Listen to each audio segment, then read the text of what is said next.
Continuando con el tema 4, la placa principal, la MEGOR. Vamos a revisar una placa, vamos a ver cómo funciona. Estamos trabajando con una placa ATX, vamos a ver por qué se llama ATX, vamos a ver la AT y todo lo demás. ¿Está bien? Entonces, les suplico a ustedes que presten mucha atención. Dentro de la placa principal, a la hora que ustedes van a comprar el negocio, compran ustedes una placa. En la placa le van a vender a ustedes, junto con la placa, le van a dar, ¿no?, los drivers de la placa, que es muy importante. ¿Por qué? Porque se acuerdan que nosotros conversamos y dijimos que el hardware tiene que trabajar con un software, y el software se llaman drivers. Entonces, para poder manejar, ya sea la parte principal de la placa, como también sus sistemas auxiliares, ¿no?, como son el video, la red, el video, la red, el sonido. Entonces el driver tiene que instalarse dentro del sistema operativo, ¿no? El driver es un software que está preparado para el sistema operativo y para que trabaje con la placa, ¿no?, para que se pueda manipular y puedan ustedes escuchar música, puedan ver su video adecuadamente y puedan comunicarse en la red. A la hora que nosotros trabajamos con la placa, lo importante es que a la hora que vamos a trabajar podamos dominar el librito que nos dan, ¿no? Es un librito chiquito, mayormente está en inglés, lógicamente hay que dominar un poquito. Yo les recomiendo que vayan con su diccionario y vayan viendo el diccionario inglés-español, ¿no?, o español-inglés, para poder traducir alguna cosa. Pero es inglés técnico, si ustedes van poco a poco lo van a entender. No vamos con las palabras que nosotros estamos enseñándoles, por ejemplo el bus, ¿no?, el bus frontal, el bus posterior, todo eso lo van a encontrar ustedes dentro de el manual. El manual es el que dice qué es lo que va a ir dentro de esta placa, ¿no? Por ejemplo, qué tipo de memoria, cuánto es la cantidad de memoria que va a obtener dentro de la placa, qué tipo de discos duros va a usar, qué tipo de procesadores se puede poner, porque hay placas que soportan varios tipos de procesadores dentro de su relatividad. No son muy extensos, pero soportan alguna cantidad, ¿no?, más o menos diferente de procesadores, pero siempre con el mismo socket, ¿no? O sea, los sockets no están numerados de acuerdo a la cantidad de pines. Dentro de la placa, vamos a ver nosotros, por ejemplo, los circuitos de la placa, ¿no? Los circuitos de la placa. Entonces, en el circuito de la placa nosotros vamos a encontrar dos circuitos básicos. Muchos dicen que son tres, pero en realidad son dos nada más, ¿no? Pero el resto ya lo traen solamente porque de repente alguien necesita y lo dejan ahí, pero en realidad ya casi nadie lo usa, ¿no? Tenemos nosotros, por ejemplo, dentro de los circuitos básicos tenemos el NOR Bright, el puente norte. El puente norte es de alta velocidad, ¿no? Esta parte de acá, toda esta de acá es el NOR Bright, ¿sí? Está el procesador, ¿no?, incluido con el chipset, ¿sí?, y las memorias, ¿no? Y también trabaja con la tarjeta de video. Por ejemplo, con el AGP funcionaba de maravilla. Acá también con el PCI lo han incorporado dentro del circuito NOR Bright de alta velocidad. Y tenemos el circuito Sun Bright. Sun Bright es el circuito bajo, el de baja velocidad. ¿Y por qué dos circuitos? ¿Y por qué no uno solo? Simple y llanamente porque las computadoras no pueden trabajar a dos velocidades. Se trabaja a una sola velocidad y punto. No pueden trabajar a dos velocidades, ¿no? La velocidad del procesador, ¿no?, como dijimos en el tema anterior, el procesador tiene, ¿no?, el bus frontal, que es el que conecta con la placa, y el bus posterior, ¿no? El bus posterior es el que trabaja a la velocidad del reloj, ¿no? O sea, por ejemplo, este procesador es 2.4. Correcto, 2.4 GB, pero ¿quién dice que funciona 2.4 GB? El núcleo, mientras que el bus frontal está trabajando a 1000, a 1 GB, ¿no? ¿Por qué? Porque la placa el bus de la placa, el bus frontal o el NOR Braille, es el que trabaja 1 GB, igual que esta memoria, ¿sí? Y la tarjeta de video. Eso se encarga el chipset. Ahora, el son Braille son los de baja velocidad. ¿Quiénes son los de baja velocidad? Son el USB, mayormente todo lo que son puertos de entrada y salida, el PCI, que es el normal, no el express, el PCI, ¿no? El sonido, ¿no? La red, el teclado, el mouse, ¿no? Pero no el puerto serial y el puerto paralelo, porque el puerto serial y el puerto paralelo trabajan en un circuito muy antiguo que se llama el supercircuito, que todavía lo incluyen porque de repente alguien tiene algún periférico en paralelo, por eso que lo ponen, ¿no? Aunque algunas placas más modernas ya está desapareciendo esto porque nadie lo usa, todo el mundo está usando el USB, ¿no? Como vamos a ver en un tema posterior, vamos a ver por qué usan el USB, pero está trabajando sobre el circuito Sound Braille, ¿no? Entonces tenemos 2 circuitos. El NOR Braille, como ven ustedes en la pantalla, ¿no? Está conectado a la memoria RAM, la memoria de video, la GP, por ejemplo, y la CPU, o sea, el microprocesador. Son de alta velocidad, ¿ya? También se le llama el bus de sistema de la placa. El bus de sistema de la placa, ¿no? Es el de alta velocidad. Y el Sound Braille es el de baja velocidad, donde está el sonido, la red, el USB, el módem, si es que tuviera, algunos tienen, el famoso BIOS, el PCI, ¿no? Entonces todo lo que funciona a baja velocidad está ahí. Pero no estoy sin entender, ¿no? De repente, ¿qué pasa? ¿Por qué tiene que haber 2 circuitos? ¿Y por qué no el PCI, el sonido, lo ponen a toda la velocidad ¿no? del NOR Braille? ¿Por qué no lo ponen todo de una vez? Es mucho más fácil. Lo que pasa es que los PCI no tienen necesidad de tener más velocidad. La tarjeta red, ¿no? La tarjeta red que funciona con el bus PCI, no tiene necesidad de mucha velocidad, porque la red es más de 10 sobre 100 megabits. ¿No? Megabit, 10 sobre 100. El sonido, ¿no? Usted está viendo la película en internet y de repente la película se para, pero el sonido sigue funcionando.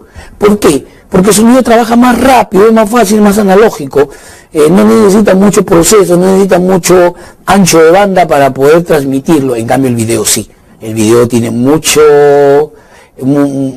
data para poder transmitir, ¿no? Por eso que se han inventado un sistema de algoritmos, aceleradores y un sinnúmero de cosas para poder transmitir el video, ¿no? En cambio, el sonido, la red, no es necesario. ¿Está bien? Eso no tiene ningún tipo de problema. Dentro de la placa, el Sound Braille, ¿no? No necesita mucha velocidad, como hemos explicado, y se mantiene. El PCI hasta ahora se mantiene desde la 486. Mire, 486, Pentium 1, Pentium 2, Pentium 3, Pentium 4, y sigue con eso, con el PCI. ¿Por qué? Porque los periféricos no piden mayor cantidad de velocidad. ¿Y por qué el video sí pide mayor cantidad de velocidad? Es por la misma data que tiene que trabajar, no es que trabaja pantalla por pantalla, entonces que tiene que dibujar una pantalla, tiene que dibujar otra, entonces un montón de pantallas por minuto. Entonces, el problema ese es el siguiente, ¿no? de las opciones de la velocidad. Pero ¿quién es el que controla la placa? ¿Quién es el que controla, ¿no? el NOR Braille y el Sound Braille? El que controla todo es el chipset, ¿no? Los chipset, de acá, ¿sí? Son fabricados, ¿no? especialmente para controlar. Entonces, los fabricantes de placas, por si acaso, los fabricantes de placas compran los chipsets y lo adaptan dentro de su modelo de la placa. Hay varios fabricantes, entre ellos los más importantes son, por ejemplo, el Intel y el SIS. Son los más importantes, lógicamente hay más, ¿no? La ASUS también tiene su propio fabricante de chipset. Pero los chipsets son los que manejan prácticamente la placa. Y si manejan la placa, manejan toda la computadora. El chipset, lo primero que dice, que se encarga de medir el voltaje del procesador. El chipset es el que se encarga de regular eso. El chipset se encarga de ver la cantidad de memoria soportada, ¿no? Pero, ingeniero, ¿por qué en vez de ponerle 2 le pueden poner 10 mejor, para ponerle mayor cantidad de memoria? Lo que pasa es que las memorias, ¿ya?, tienen un rango, más o menos como Excel. Si ustedes conocen Excel, saben muy bien que son celdas, ¿no? Las memorias son más o menos parecidas. Entonces, cuando el sistema operativo trabaja, el chipset tiene que saber, ¿no?, en qué sitio está la información. Por lo tanto, es A1, B1, C1. Entonces, cada celda tiene un número. ¿Está bien? Entonces, la cantidad de bits que se trabaja dentro de la celda, de la dirección de la memoria, ya tiene un tope. Entonces, el chipset ya no puede manejar más. Por eso que tiene un tope de memoria. ¿Ya? Por eso que los chipsets cada vez se aceleran mejor, se trabajan mejor y, lógicamente, pueden soportar mayor cantidad de memoria. Eso es dentro del chipset. Eso es un encargo, ¿no? Ahora, el chipset también determina cuántos procesadores tiene la placa, porque en tenemos acá una placa con un solo procesador, pero hay placas, ¿no?, especialmente los servidores, que trabajan con 2, 3, 4 procesadores. Entonces, la placa es la que determina cuántos procesadores pueden trabajar y en qué modelos, ¿no?, en tipo Pro, en tipo paralelo, ¿no?, en tipo secuencial dentro de los procesadores, ¿no? Ahora, la placa también determina cuáles son los buses de expansión, porque los buses de expansión en este caso se le llaman los slots. A esto de aquí le determinamos slots, ¿no? El slot PCI Express, el slot PCI, ¿no sé?, para poder conectar las tarjetas de expansión. Entonces, el slot no puede mantener, y el chipset es el que determina cuántos slots hay, cómo va a trabajar ese slot, con qué velocidad, qué tipo de PCI estamos trabajando, etcétera, etcétera, ¿sí? La velocidad del bus también es determinado por el chipset. Dependiendo del chipset que pongan, es la velocidad del bus, ¿no? Y también el tipo de memoria, ¿no? Si es DDR1, DDR2, si es DDR3. Entonces, ¿a qué quiero llegar? Yo lo que quiero llegar es a este asunto, es a que cuando yo quiero ver si una placa es buena, pero yo no conozco esta placa porque es nueva en el mercado, no la conozco, es una placa está bonita todo, pero no la conozco, ¿no? Entonces, ¿cómo hago? Lo primero que hago es averiguo qué chipset tiene, ¿no? Porque normalmente los fabricantes de placas no fabrican chipsets, ¿no? Normalmente CIS o Intel, los más principales, ¿no? Entonces, yo, de acuerdo al modelo del chipset, entonces ya yo determino si la placa puede manejar cierta cantidad de memoria, ¿no?, qué tipo de procesador puede trabajar y si lo puede manejar bien, porque con la experiencia que ustedes van a ir obteniendo, como ya están aprendiendo esto, van a ver, entonces ya van a agarrar su manualito y van a ver qué tipo de chipset tiene, porque todos los chipsets están numerados y tienen el nombre, todo está en el manual. Entonces le pueden decir ustedes a ellos, a ver, este es un chipset, ¿no?, el 965, el 968, el 945, el 96 de Intel, que son los más comunes que se ponen dentro de las placas, ¿no? O si no, el 6645, el 6691, también en la pantalla de repente, son los que se utilizan mayormente, ¿no?, en este tipo de trabajo. Pero, entonces sale una placa nueva, inmediatamente yo lo primero que hago es averiguar qué chipset tiene. Entonces, de acuerdo a eso, veo sus prestaciones y, bueno, voy investigando, voy viendo y voy evaluando las placas, ¿no? Porque las placas salen unas buenas y otras malas, ¿no? En una oportunidad aparecieron unas placas llamadas Tomato. Aquí en el centro de Lima aparecieron unas placas llamadas Tomato. Les conocíamos como la Tomatito, ¿no? Esas placas, un dolor de cabeza para todos los que estábamos en la especialidad, porque esa placa tú la mirabas mal y se malograban, ¿no? Esas placas eran, pero mírame y no me toques, ¿no? Entonces apenas estuvieron poco tiempo en el mercado y lógicamente desaparecieron. ¿Por qué? Porque la gente especializada, la gente que trabaja en esto, ¿no?, inmediatamente lo que hace es investigar qué chipset tiene, qué modelo de placa, funciona bien, funciona mal, si no, es descartada automáticamente y lógicamente corre el rumor y todo desaparece del mercado, ¿no? Ya prácticamente el resto no, solamente algunos incautos que compran, ¿no? El resto ya se dedicaron a no comprar esta placa porque esta placa no era muy buena para el trabajo, ¿no?, del mercado, ¿no? Vamos a ver ahora la clasificación de las placas, ¿no? Vamos a ver cómo se clasifica, cómo veo yo una placa, cómo se llama una placa, ¿no? Vamos a ver en la pantalla, por ejemplo, ¿no?, los factores de forma, le llamamos la AT, una placa muy antigua, la Baby AT, la LPX que se usa en las computadoras que van en el escritorio, las ATX que es las que se usan normalmente, la Mini ATX, la Micro ATX y la ATX de 12 voltios que es la que vamos a trabajar normalmente ahora, ¿no? Por ejemplo, la AT. Lo que estamos viendo en la pantalla es una 286, una placa con unos buses ISA, BESA, ¿sí?, procesadores, y la memoria SIM era una AT.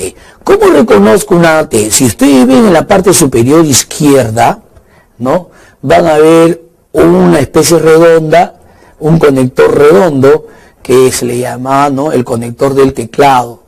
Es un conector redondo, un DIN grande, ¿no?, un PC2 parecido al PC2 pero más grande. Ya rápidamente se reconocían las AT por eso, y lógicamente por la conexión de la fuente AT, ¿no? Las Baby AT eran más pequeñas, ¿no?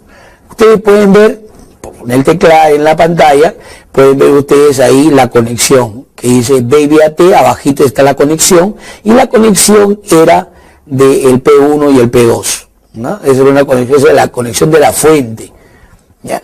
La diferencia, como lo expliqué antes, ahí ustedes pueden ver en la parte inferior derecha, ¿no?, la conexión del teclado, ¿ya?, y la memoria, que era una memoria SIM. ¿Qué diferencia hay entre la AT y la ATX? En la AT solamente trabajábamos con 6 líneas, en cambio en la ATX trabajamos con 10 y ahora con 24. En la AT no se podía apagar la máquina con software. En la AT había que terminar el sistema y apagar la máquina manualmente, ¿ya? Para eso la máquina no tenía pulsadores, sino tenía interruptores, ¿ya? La apagaban y la prendían.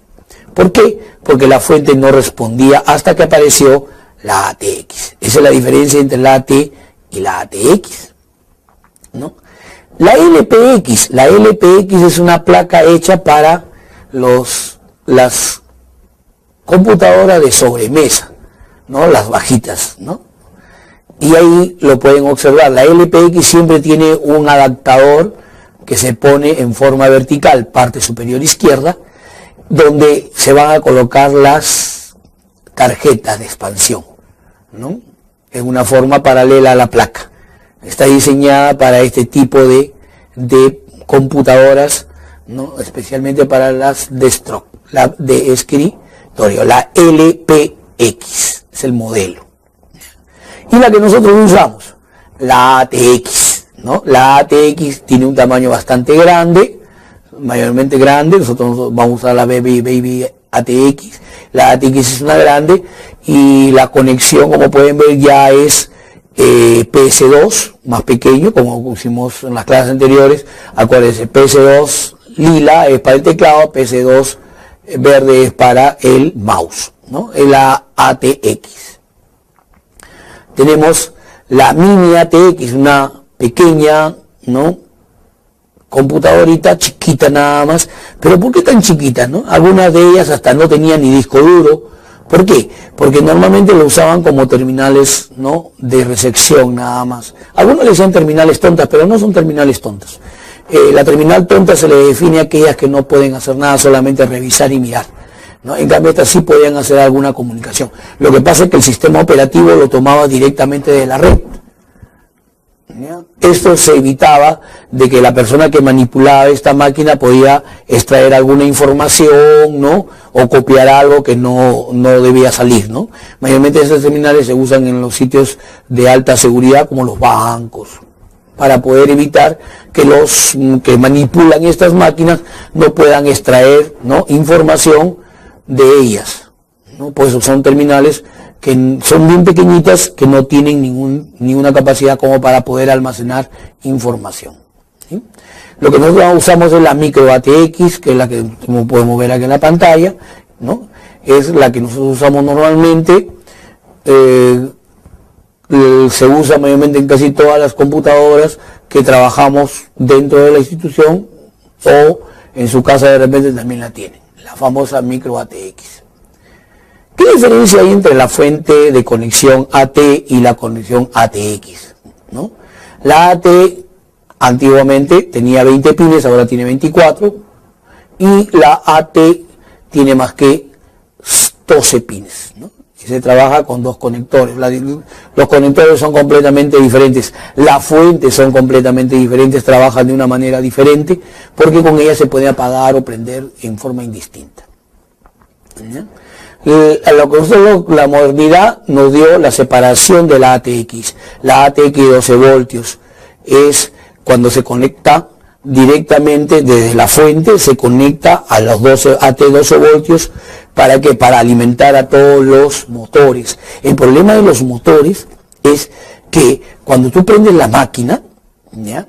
En los motores, por ejemplo, el disco duro, ¿no? O el mismo ventilador, crean, como mismos son rotores, crean una reactancia dentro de la misma placa, y eso produce un problema dentro de del mismo procesador, produce campos magnéticos y todo. Entonces, para evitar que estos motores a la hora de arrancar, ¿no? Si saben algo de electricidad, saben muy bien que cuando arranca un motor jala 5 veces su amperaje, ¿no? Entonces, para evitar todas estas fallas, estos problemas, lo pusieron en un circuito aparte, ¿no? Entonces, las placas también hicieron su circuito aparte. Entonces, la fuente conectada a la ATX12 era para alimentar única y exclusivamente a los ventiladores, ¿está bien? Pero también se podía usar una fuente con conexión de ATX12 en una placa normal, pues, como ustedes pueden ver, ¿sí? Muy bien. Vamos a pasar ahora a la parte que es las placas, ¿no? Las placas simples y las placas integradas. Una placa simple es una placa normal, que ahora es muy raro porque casi no hay, siempre la mayoría son integradas o semi-integradas, ¿no? Lo que antes le llamaban las placas puras, ¿no? Las placas puras es la que no tienen, por ejemplo, las opciones de video, sonido, red y módem. Eso hay que colocarlo en los slots, o sea, comprabas una placa pura y encima tenías que comprar, ¿no? Las tarjetas de video, la tarjeta de sonido, ¿no? Para poder conectarlo, ¿no? Y poder trabajar con esas placas. Acá no. En las placas integradas o semi-integradas, ¿ya? Vienen ya con los subsistemas. El sistema de video, el sistema de sonido, el sistema de la red y bueno, el módem, aunque ya casi no se usa, ¿no? Entonces, podemos ver nosotros que el sistema de sonido, ¿no? Lo incluyen dentro de la placa. Aquí, por ejemplo, tenemos acá el sonido, esta es la red, tenemos el sonido por acá, todo está incluido dentro de la placa. Esto se le llama la integración, pero no pertenece a la placa, es un subsistema, ¿ya? Es un sistema integrado, por eso le llaman integrado. La placa pura en realidad solamente es el NOR Braille y el SON Braille, ¿no? Y el supercircuito para los bus antiguos. Pero estos de aquí, que son el sonido, el video de acá, ¿no? El sonido y video, la tarjeta de sonido y video acá, el video está incluido dentro del chipset, por si acaso, ¿no? Aquí el video está incluido dentro del chipset, en la placa de sonido y la tarjeta red. Como ustedes pueden ver en la pantalla, ¿no? Ahí estamos observando, están los chipsets, ¿no? Los chipsets en la tarjeta de sonido, en este caso, ¿no? Podemos una Creatin, ¿no? Una CM, que es una de las más comunes, o una Realtek, ¿sí? En la integración. También podemos ver ahora el video también es integrado. En las placas más modernas ya el video está incluido dentro del chipset, ¿no? Placa más moderna dentro del chipset. Yo les recomiendo una cosa. Cuando ustedes vayan a comprar una placa integrada, verifiquen qué tipo de video tiene, porque eso le va a dar muchas prestaciones, ¿no? Yo les recomiendo, por ejemplo, que ahora que se está usando mucho es las placas que vienen integradas con los chipsets de NVIDIA, ¿no? Con una integración de una video de una GeForce, ¿no? Una 6200, una 5400, posiblemente de 64 megas. Eso le va a dar una calidad de video para que ustedes puedan trabajar. Pero cuando yo necesito video, mayormente necesito video para los juegos, ¿no? Mayormente cuando tengo algunos juegos para ver una buena resolución, algunos juegos te piden un software especial, como en este caso, no el NVIDIA. Claro que hablando de videos, hablamos de ATI, ¿no? ATI es la mejor fabricación de tarjetas de video, pero GeForce ahí le va dando, va trabajando mejor, va pudiendo hacer ¿cómo se llama? Esforzándose, pero lógicamente es más barato. GeForce de NVIDIA es mucho más barato. También tenemos nosotros la tarjeta Red, ¿no? Una de las más comunes es la Realtek, la RTL, la más común. ¿Por qué? Porque es baratita, es cómoda, es rápida, la red no necesita muchas implementaciones, o sea que con una tarjeta Red Realtek que cuesta muy barato, eso lo incorporan dentro de la placa, ¿no? Como un subsistema adicional y se puede trabajar. No es necesario tener una buena tarjeta Red porque casi la mayoría de las tarjetas son viables para nuestro trabajo, ¿no? La Realtek, por ejemplo, como esta, ¿no? Y el modem, ¿no? El modem antiguamente siempre venía en un adaptador, ¿no? Un CMR, como le llaman. Un adaptador es una especie de tarjetita, pero no era un estándar, cuidado. El CMR, una tarjetita del modem, como están viendo ahorita en la pantalla, ¿sí? El CMR era una tarjeta, ¿ya? Que venía con la placa, o sea, no necesita ser un estándar, o sea, yo no tenía que comprar la parte, venía con la placa y la poníamos ahí, ¿no? Ese era para el modem, el subsistema. Pero una cosa muy importante es de que cuando hablamos del subsistema, ya son hardware, ¿no? Y este subsistema, para poder trabajar, necesitan los drivers. Entonces, a la hora que tú compras tu placa, tienes que exigir tus drivers y tienes que exigir tu manual.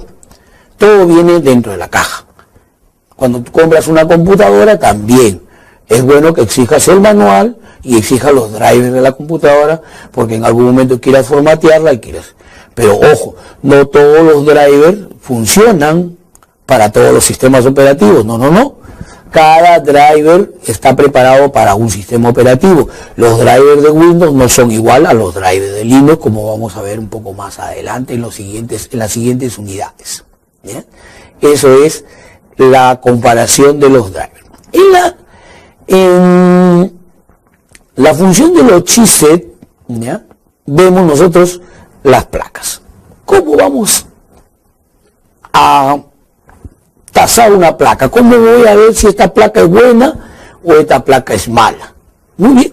Lo primero que tienes que hacer es saber qué chipset está usando, ¿ya? El chipset que está usando la placa.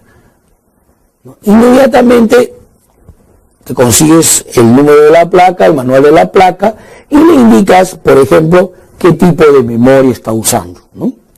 La memoria, eso te va a determinar a ti si está usando DDR3, una memoria súper rápida, y un chipset súper rápido, ¿no? Entonces a la hora que tú usas el chipset, inmediatamente puedes averiguar en internet, de acuerdo al chipset, te vas a averiguar cuál es el bus de la placa, ¿no? El bus de la placa es la velocidad de esta placa, ¿sí? La velocidad de la placa, lógicamente, va a acelerar toda la transmisión de data, y entonces como acelera la transmisión de data, la máquina va a trabajar mucho más rápido.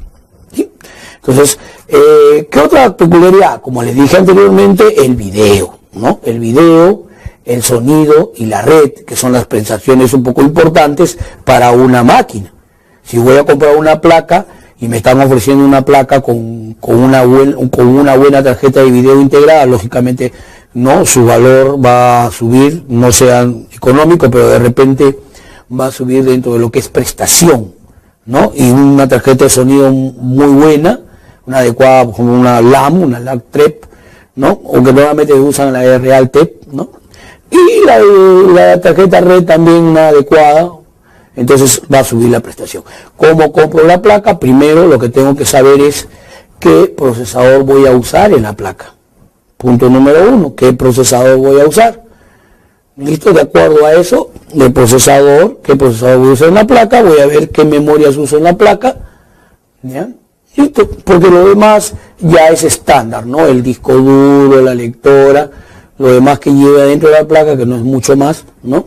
Es la placa, ¿correcto? Muy bien. Entonces, a la hora que vamos a poder nosotros colocar una placa, ya, nosotros vamos a presentarle ahora un pequeño videíto para que ustedes puedan ver, ya síganlo con el video y van a poder ustedes observar más o menos cómo armamos tanto la placa como una PC completa. Adelante estudio, por favor.